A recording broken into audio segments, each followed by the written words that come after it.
Hello everybody and welcome to the channel. So in today's video, I do want to talk about Memphis Depay because there has been many reports praising this player because of what he has done so far with FC Barcelona. And I do believe that Memphis Depay at this very moment is the most talked about Barcelona player out there in world football. And one thing that really caught many people's attention, right? And what caught my attention specifically is that there has been this question going on around the media, and the question was this: if Memphis Depay continues with this form, if he continues to play in this way, could he potentially win the Player of the Year in La Liga and be considered as one of the best signings Barcelona has made over the past 6 to 7 years? And this really does say a lot, right? To actually question whether Memphis Depay can be in that conversation of being one of the best signings in recent years. I can see why that could be an argument and why this could end up happening, because if you look at the past year and who Barcelona have been signing, there has been so many failed signings. Barcelona in the past few years, time and time again, have made signings that went into absolute waste, that did not bring the dividends in the end. We saw Andres Gomez, we saw Junior Firpo, we saw Dembele, Coutinho, Griezmann, Digne, Nelson Semedo, and so many other players that did not in the end become one of the best players in Barcelona. And this is what I am going to be answering for the rest of this video. Why is Memphis Depay in this conversation? First things first, Memphis Depay in the past 2 games within La Liga, he has scored 1 goal and provided 1 assist. You look at that assist, it was an assist going to Gerard Piqué, and then you look at the goal that Memphis Depay has scored, it was yesterday against Athletic Club, and it was a great assist and it was a great goal. And you could have seen throughout those 2 games that Memphis Depay could have had way more by today, by actually having maybe 2 goals, maybe having 2 assists, but because either a player could not finish or Memphis Depay was not receiving the service in order for him to score goals, that is why today Memphis Depay has 1 goal and 1 assist, but it's still some great stats for us to talk about. And then he also had 3 goals in the preseason. So Depay has been very involved in Ronald Koeman's FC Barcelona. We have not seen a left winger this efficient since Neymar left Barcelona back in 2017. But one of the things that I really want us to pay attention towards too is how he did score these goals and how he provided these assists. Let's really pay attention to this just for a moment, right? Because if you look at the goal and how he did score that goal, he creates it on his own. He dribbles past many players and he kills you in either tight or open spaces. That is how Memphis Depay scores his goals. And then you look at the assist that Memphis Depay has given out, it was very calculated. As a matter of fact, every time he did center those balls into the box, you can see that they're very sharp. They're meant for one specific person. And before he even makes an attempt to make an assist, he makes space for himself in order for him to be in the best position physically to make a very sharp pass. So his technical skills, they are very present within his goals and his assists. That is why it is very important to understand how he did score the goals and the assists, is to understand that not many players can do what he does on the field. And then now let's move on towards the when, right? When he actually provides these goals and these assists, which is the second most important thing when it comes to analyzing his performance. Because if you look at when, let's go back to that match between Barcelona and Real Sociedad. Barcelona, in those first 10 to 15 minutes, they needed a goal. Barcelona wanted to score early. There were many chances that Barcelona was making, but in the end, they could not find the back of the net. And then Barcelona was in a situation where they needed someone to take that center because they were fouled on the opposition's side. And instead of having Messi taking that center in order to send that ball into the box, right, because Messi is no longer there, he's at PSG, Memphis Depay was the man to take that ball and put that ball into the box in order for someone to find that header and score the goal. And so the fact that Memphis Depay was lended that opportunity to make that center in a moment where Barcelona needed to score, where they had to find that first goal, it showed that Barcelona counted on Memphis Depay in a very high, intense moment. And then only for us to see in the end, Memphis Depay makes a brilliant cross into the box that went straight to Gerard Piqué, and Piqué scored the goal, headed the ball, and then everyone celebrated. And then let's move on towards the match that happened yesterday against Athletic Club. Barcelona were trying very hard to come back. You and me did see that. Barcelona were going to the 73rd minute and they have yet to score a goal at Athletic Club, and nothing was working. Jordi Alba was making crosses. De Jong was trying to dribble his way past into the opposition's box. Barcelona were trying many different things, but in the end, it did not work. But only for us again to find out. We saw Sergio Roberto send a long ball towards Memphis Depay. Sergio Roberto says, look, take it from here. We have no other weapon in hand. Let's see what you can do with the ball. Memphis Depay receives the ball. He progresses the ball forward and not even looking intimidated, not one single bit, and then slams the ball in the back of the net. And again, he makes a goal like this, right? To do in such fashion, in such a high stake moment, in a moment where Barcelona were begging for an opportunity to score a goal, where they wanted and needed someone to step up. And Memphis Depay at that moment, he stood up, and he stood up in a very fashionable way. And And so when you combine both of these things, right, when you score these goals and assists and how you score these goals and assists, people will talk about you. The world of football will look and they will listen. And that is why Memphis Depay is in this conversation. And someone did tell me yesterday, and they said this, man, this would have been a great opportunity to actually see Messi and Memphis Depay together, because they would have worked wonders. They would have brought Barcelona in a place where many of us could not even imagine, which is true, right? If you look at the headlines, right, if you just look at the names and how good they are individually,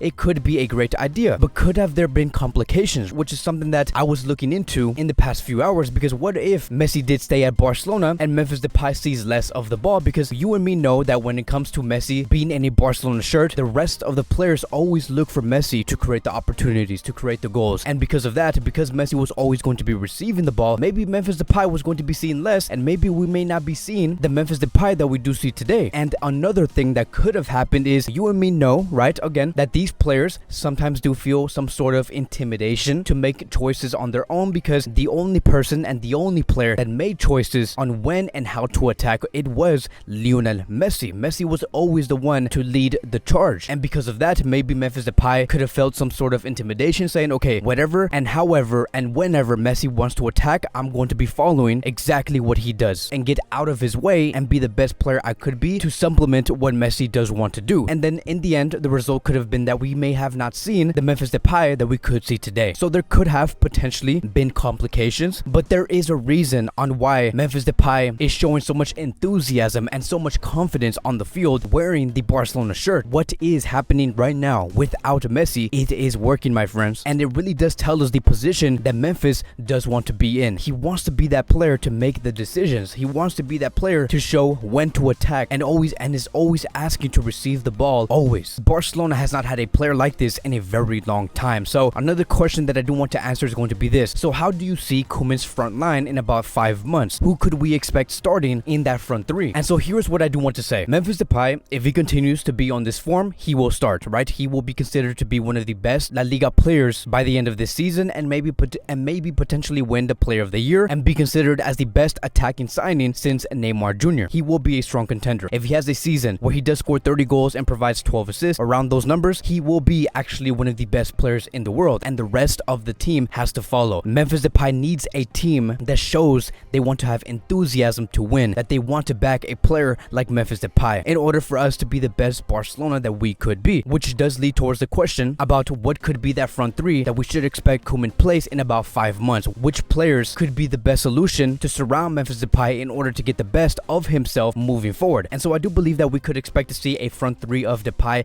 as a left winger, Ansu Fati as a striker, and Dembele as the right winger. It's a front three that's very interesting to me because it's very flexible. Because look, you have 3 players here that will kill you in open space, and you have 2 players here, which is Ansu Fati and Memphis Depay, that will kill you in tight spaces. And because Dembele is such a wide winger, because he likes to hug the touchline, that is going to be spreading the defense, which would allow more space on the other side of the pitch for Ansu Fati and Memphis Depay to work in. It's a very, very interesting front three where you could do so many things if Koeman again uses these 3 players correctly and these players remain fit. But that is going to be wrapping up today's Barcelona Daily News. Thank you guys so much for watching. If you guys are new here, welcome to the channel. Please like, subscribe, comment, and I will see you guys in the next video.